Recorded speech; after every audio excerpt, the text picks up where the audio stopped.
Howdy folks, and welcome back to World of Warships with the mighty Jingles. Oh wait, that's World of Tanks, isn't it? Let me try that again. Howdy folks, and welcome back to World of Warships with Rear Admiral Jingles.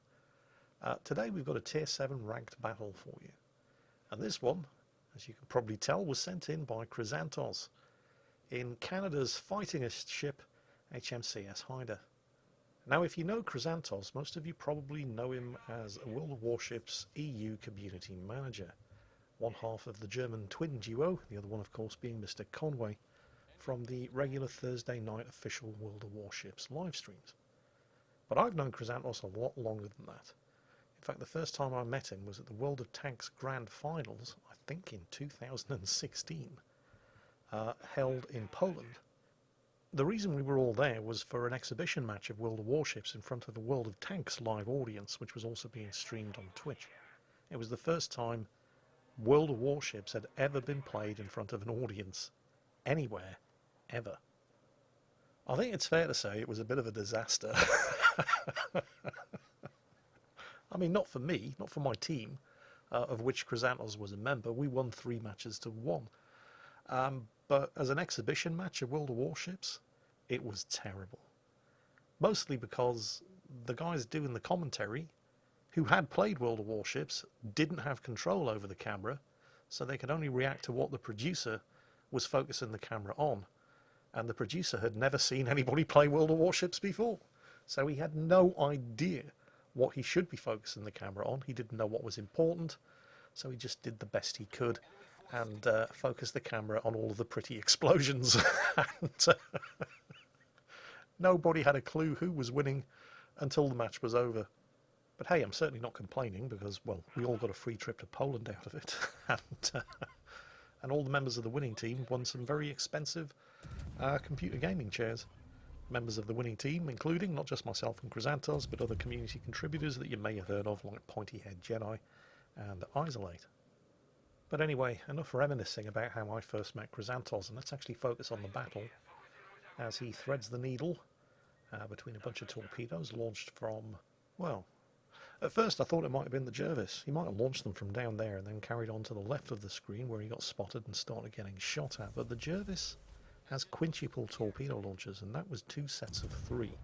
So that's far more likely to have been from the as yet unspotted Bliskovica. Very destroyer-heavy game this, by the way, in case it wasn't immediately obvious. 3 destroyers on each team, and only 7 team members in total because it's ranked battle.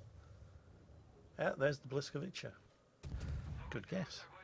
That wasn't really a guess. I mean, there were no other destroyers on the enemy team that had 2 sets of triple torpedo launchers. It had to be him. But it's nice to have it confirmed that he is over there, or at least still over there, because he could have dropped the torpedoes and then doubled back. Oh dear, the friendly Jervis is in serious trouble. Lots more torpedoes incoming. He's not surviving this. No chance. Yeah, he's gone.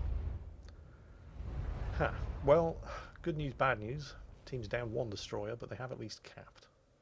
But then again, well, the enemy team have claimed a cap as well. It's only the central cap at B that's uncontested.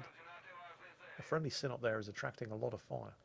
But if you haven't been paying attention to battle chat, well, if you are watching this video on a screen that supports the kind of resolution necessary to pay attention to battle chat, I do recommend that you do so, because this team communicates with each other very, very well. Much more so than you typically see in a ranked battle, let alone a random battle. In particular, Chrysantos there warning the lead Synop that the enemy Synop over to the right-hand side of the screen has his broadside. The closest Synop is warning the one up ahead that he really needs to get back, and he does look as if he's actually paying attention. He's no longer giving broadside to the enemy battleship. And he's trying to duck into cover behind the island there to get out of line of fire from the King George V. Meanwhile, Chrysantos is informing the team that he's going to circle around to A, see if he can't sneak a cap of that, since the enemy team are likely to be pushing B instead, since it's the only unclaimed cap.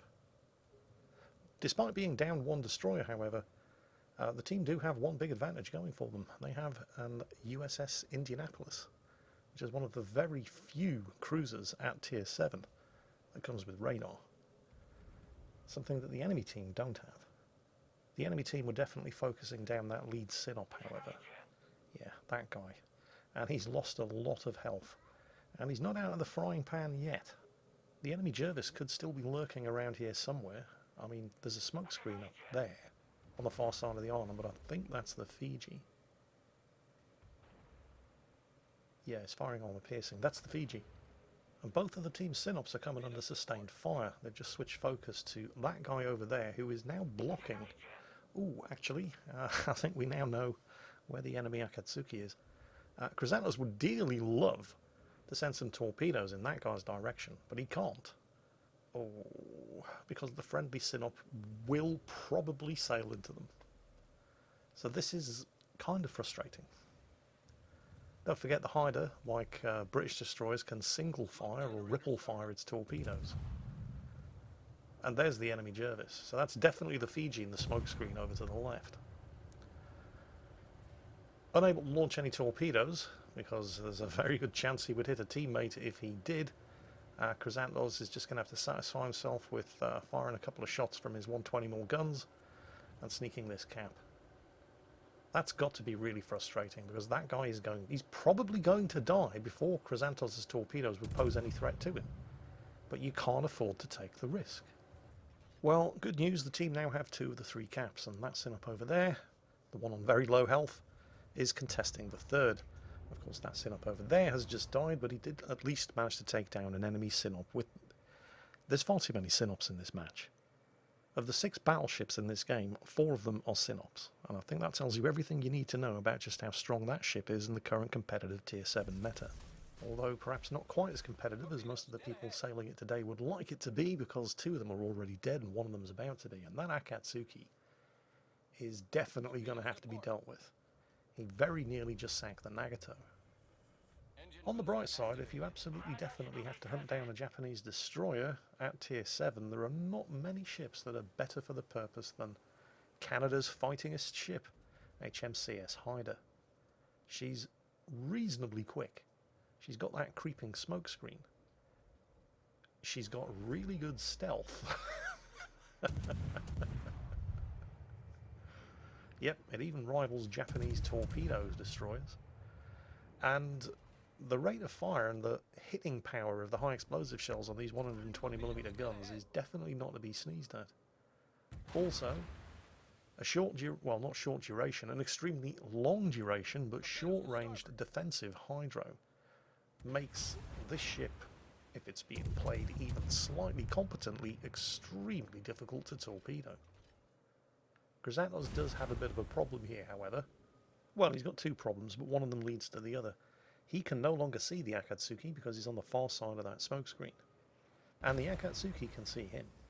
Well, the Akatsuki can't see him exactly, but the enemy ships to the north, who are shooting at Chrysanthos, can see him, and so the Akatsuki can shoot at him as well. His second problem is that the Akatsuki has just demonstrated that he's way better than the average Japanese destroyer player, because he's not sitting around inside a smokescreen waiting for a Haida to kill him. And he's also using his guns. You would be appalled at the number of Japanese destroyer captains that aren't in an Akazuki, a Kitakaze, or a Harugamo who don't realise that their guns are actually not bad. They're certainly not good, but they hit just as hard as the Haida's guns. Although the Haida beats them in a straight-out DPM race because the Haida has better than double the rate of fire. But if the Haida can't see you to shoot at you, and you can see the Haida to shoot at him, you'd be amazed at how many Japanese destroyer captains it never even seems to occur to them to use their guns. Not that it ended up doing him much good. Because this is a Haida, after all. He never really stood much of a chance, but he did a damn sight better than most Japanese captains would have. Oh dear. And just as one door opens, another one closes. In the length of time that it took Chrysanthos to chase down and kill that Akatsuki, the team have managed to turn themselves into a 100% battleship-free zone. The other Sinop and the Nagato have both died, although in a move that I certainly didn't see coming, the other surviving friendly destroyer, the Bliskovica, has managed to gun down a Fiji. Which has to be pretty embarrassing for the Fiji. The other bit of good news is the team do still have their Indianapolis, so they do still have their radar, even though they're down a kill. And they no longer have the 2 cap advantage because the enemy team are now flipping the central cap at Bravo. Some torpedoes over there being dodged by the Indianapolis. You really don't want to be in an Indianapolis when the enemy team have 2 battleships. I mean, I kind of like the Indianapolis. It's not great, but it's not terrible either. It's nice to have radar at tier 7 and its guns are pretty good. But you don't want to get shot at by battleships when you're in one of those things. He's using his radar now. Yep, there we go. He's spotted the 2 enemy destroyers. And that's all the invitation Chrysantos needs. Opening fire at the Jervis, who looks like he zigged when he should have zagged. Oh dear. Yeah, smokescreen would be a good idea at this point. And of course the Jervis was the only one that had line of sight. So while Chrysantos can't see him anymore, he is still scoring some hits because the Jervis isn't moving very quickly, having just run aground on the rocks. But the Jervis can't see him either. In fact, right now, probably the only thing that the Jervis can see to shoot at is that Indianapolis. And the Indianapolis is doing the smart thing here and getting the hell out of line of sight behind the island over there. Which means that Chrysantos is free to fire his torpedoes at the enemy Sinop. Unlike earlier, when he couldn't fire his torpedoes at the enemy Sinop because there was an excellent chance he was going to hit a friendly Sinop who didn't have the sense to back up and stop getting shot at. And I have to say, those torpedoes do look pretty good. I mean, that guy has seriously overextended, which seems to be a common theme for Sinop players in this particular battle, but those were excellent torpedoes. And there's Chrysantos' second kill. Only 49,000 damage done, by the way. But this one isn't really about the damage done. I mean, he's definitely not going to be setting any damage records today. Well, it kind of is about the damage done and it kind of isn't, but it's more about the doing what needs to be done, shooting what needs to be shot, and capping what needs to be capped. And being in the right place at the right time and not just farming damage. Oh, damn it, we've lost the Indianapolis. Oh, well. I know there's an assumption in World of Warships that the only way to earn big credits and big experience is to do a lot of damage. And that's not wrong. But it's not quite as simple as that either. I mean, you will do well for credits and XP if you do a lot of damage. But you'll often see people not shooting at a destroyer, for example, that has 10,000 health when they could be shooting at a battleship that has 60,000 health. When the 10,000 damage that they do or could have done to the destroyer would have actually been worth more than the 30,000 damage that they could do to the battleship, because that's 100% of the destroyer's health and it's only 50% of the battleship's health. It's the percentage of health damage that you do to each individual target that matters, not just because it's removing enemy ships from the game, but you also get rewarded more for doing 10,000 damage to a destroyer that only has 10,000 health than doing 30,000 damage to a battleship that has 60,000 health. All of which, I suppose, is a fairly long-winded way of saying that if you have the opportunity to shoot at an enemy destroyer, and it's practical for you to do so, you know, it's not going to take you 30 seconds to swing your gun turrets around, or you'll die if you stop shooting at your current target, but if it's practical for you to shoot at a spotted enemy destroyer, then shoot the fucking enemy destroyer. And also, flip caps. Flipping caps is also worth a metric shit ton of credits and experience. Oh, I'm in trouble now. Almost as much trouble as that enemy Bliskovice. Or that friendly Bliskovice, for that matter. Akazuki heard me promoting cruelty to destroyers. Yeah, I'm sorry, I didn't mean it. Oh, I don't think she believes me. Damn it, this cat's smarter than she looks. No, please don't tell Flambas. Yes, I know, destroyer lives matter too. Well, that's me told. I won't be doing that again in a hurry.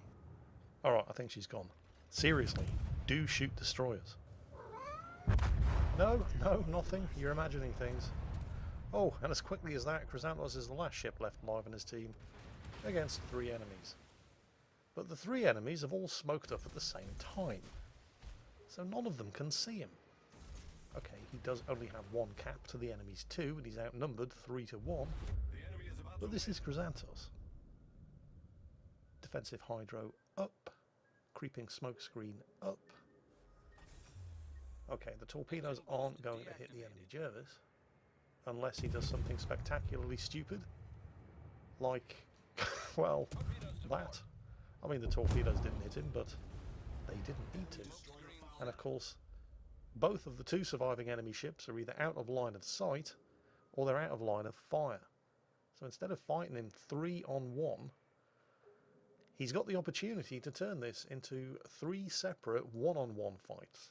And he doesn't have a huge amount of health, but, well, neither do they. So if he can win this, he's going to want to kill the enemy destroyer first, and then he can just take apart the King George V at his leisure. Because there is no way, none whatsoever, that a Haida should ever get spotted in open water by a King George V. The Bliskovica lost a lot of unnecessary health, ducking out from behind that island earlier when it didn't really have to.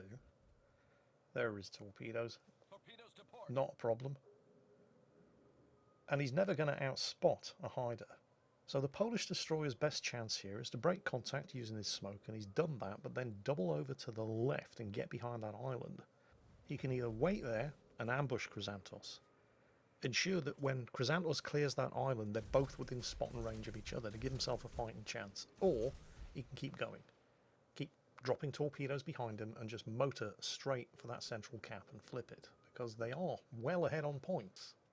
But with 4 minutes remaining, there's enough time for Chrysanthos to win on points if he's allowed to keep control of 2 cap circles. And he is heading for the cap, but of course Chrysanthos outspots him, so he's always going to get the first shot off. He's never going to be surprised by the Bliskovica's torpedoes with his hydro running. The Bliskovica opens fire because it's the only thing he can do, but it's pretty ineffectual. The Bliskovica's down, but of course he was spotted by the King George V, or he was spotted by the Bliskovica, which allowed the King George V to fire at him. So Chrysanthos slams on the brakes, the King George overshoots, and he's unspotted. And at this point it's hard to see how he can lose. Right now the best option for the King George V is to hug that island, try to do the same thing that the Bliskovica could have done, and it's going to be equally risky for him because he's always going to be outspotted by the Haida, so his only option is to attempt to ambush him.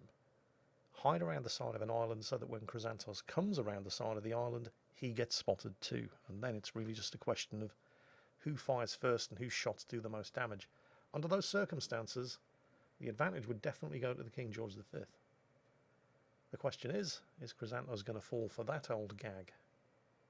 Now, the King George V is inside the cap circle. I mean, that's pretty obvious. Somebody's flipping it. So Chrysanthos needs to get in there and stop him from flipping it, which he has done. Knowing that there's an enemy destroyer this close tends to make battleship players very, very nervous. And he has left the cap circle. Now, he's not on the other side of this island. He was on the other side of the other island to the south that you can just see over the top of this island, but he's still uncomfortably, or could still be uncomfortably close. Inside detection range, that's for sure. And I think Chrysanthos has just realised, or, well, he probably realised before I did, that he doesn't need to be this close anymore. He's chased him out of the cap circle. So it's time to head for open water. Oh, look at that. Perfect timing.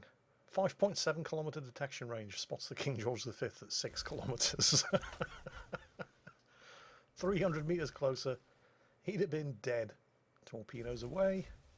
All he has to do now for the next 3 minutes is stay more than 5.7 kilometres away and just keep launching torpedoes. He's got the 2 caps. He's got the points. There is absolutely no need for him to take any unnecessary risks. King George V doing what he can, putting his spotter plane up. Chrysanthos isn't going to fall for that old gag, and it's only going to take 1 torpedo. Has he even seen the torpedoes yet? He will have by now. But, oh dear. Well, destroyer against a battleship. In open water. It would have been an extremely lucky battleship to win that fight. Yeah, maybe next time. Chrysanthos, Kraken Unleashed, 5 kills, 668,000 credits, 7,000 experience, and only 71,000 damage done. Hope you enjoyed it, folks, and as always, take care, stay safe, and I'll catch you next time.